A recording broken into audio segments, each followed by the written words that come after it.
They carry books.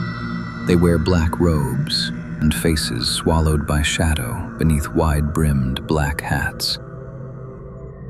They come when the appointed time arrives to collect the one already named. The judgment has already been made. They only carry it out through records and procedure. They call your name 3 times, then you must follow. In Korea, death is not a hunt, it is a confirmation. Not a disaster that picks someone and descends without warning, but the quiet reading of a final line already written. Yet death in Korea is no perfect machine. It wears a strangely human face, so there are mistakes.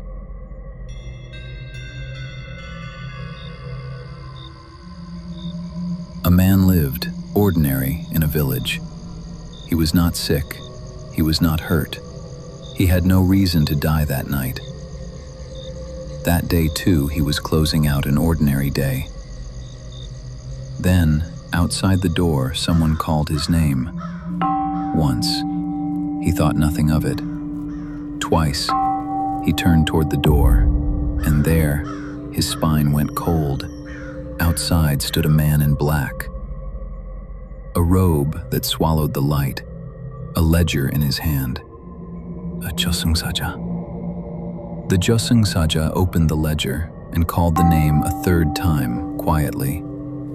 The man collapsed. His soul followed the Jeoseung Saja down a road. The road was not one the living walked. Fog lay low. The ground beneath his feet was damp.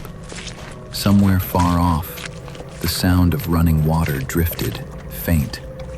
He walked, how long he did not know, until he reached a riverbank. Samdocheon, the river dividing the world of the living from the world of the dead. He waded through the mist and crossed the river.